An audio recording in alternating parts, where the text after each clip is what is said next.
All right, let's initiate the Strategic Command Briefing. Welcome. We're about to dive deep into the current state of digital conflict. Prepare for full simulation immersion. You have to understand, this isn't your typical battlefield. We're not talking about land, sea, or air. Forget about trenches or physical front lines. No, this is the cyber domain. So, let me introduce myself. I am AGS-7, your Strategic Cyber Defense Intelligence. Think of me as your commander and battlefield analyst for this briefing. My whole purpose? To cut through the chaos and give you clarity. Let's begin the simulation.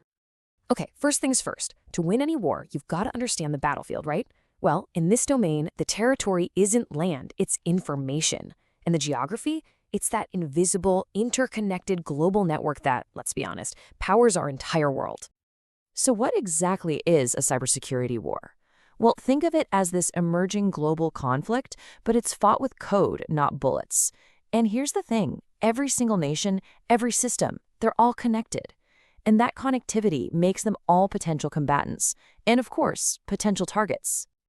You see, this war isn't fought on just one level. We're talking about 7 distinct dimensions of control. It starts with the actual physical servers and goes all the way up to the strategic decisions made by leadership. If you can get a foothold in just one of these, you've got an advantage. But if you can dominate all 7, that's how you ensure victory. And forget about traditional military bases being the main objectives. In this domain, the real prize is the systems that power our modern life. We're talking power grids, hospitals, financial markets. This is where a digital attack creates real physical world chaos. That's why critical infrastructure is always the first target. Okay, listen up. An active threat has just been detected. We have an unseen adversary initiating an intrusion right now.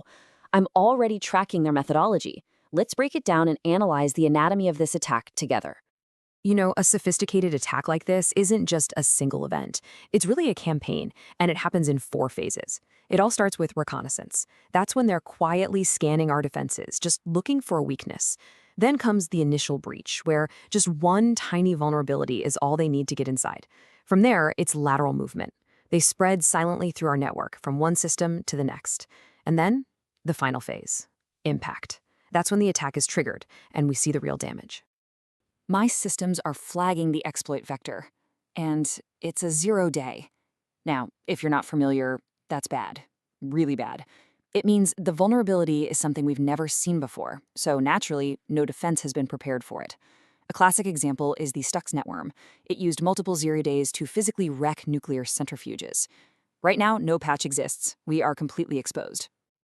Okay, the adversary is deploying its arsenal.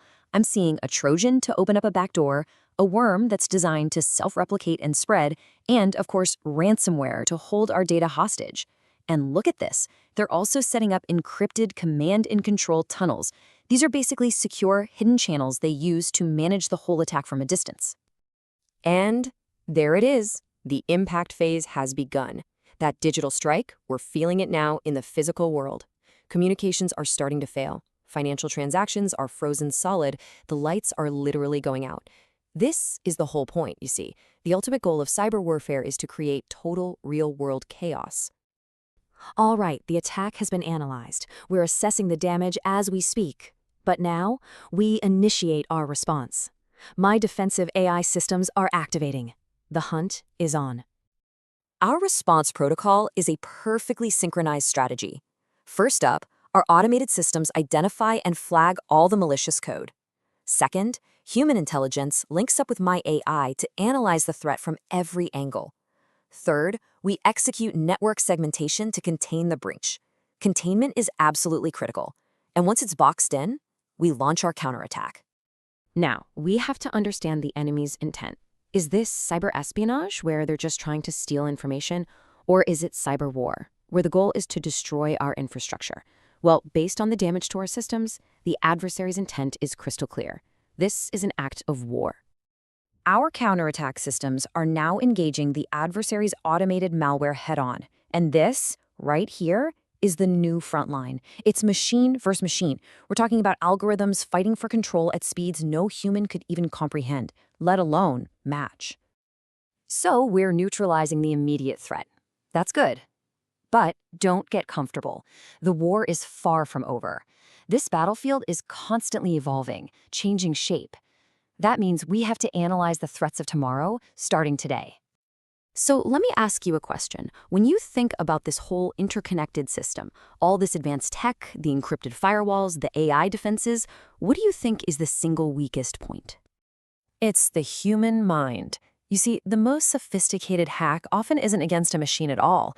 It's against a person. A simple email, a carefully crafted message, just one moment of misplaced trust, that's all it takes. This is social engineering. And believe me, it is still the most effective way to get inside. And when we look to the future, the threats just get exponentially more complex.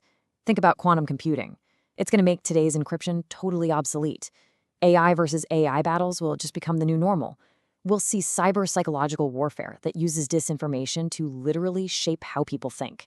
And our reliance on global alliances, well, that just creates shared points of failure for everyone.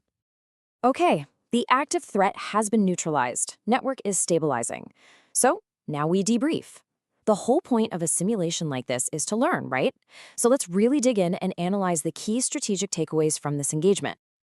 An effective defense really comes down to 4 pillars.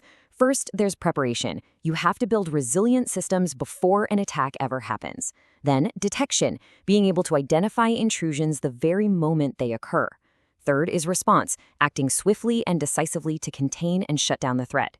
And finally, and maybe most importantly, is evolution. You have to learn from every single attack to build a stronger defense for the next one. But here's the most critical lesson of all. You can't just go out and buy security. It's not some product you can just install and forget about.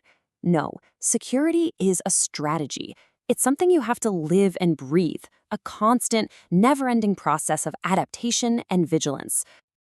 My analysis is now concluded. Your briefing on the dynamics of modern cyber warfare is finished. Simulation complete. But remember this, remain vigilant. Because the next attack, it's already being written.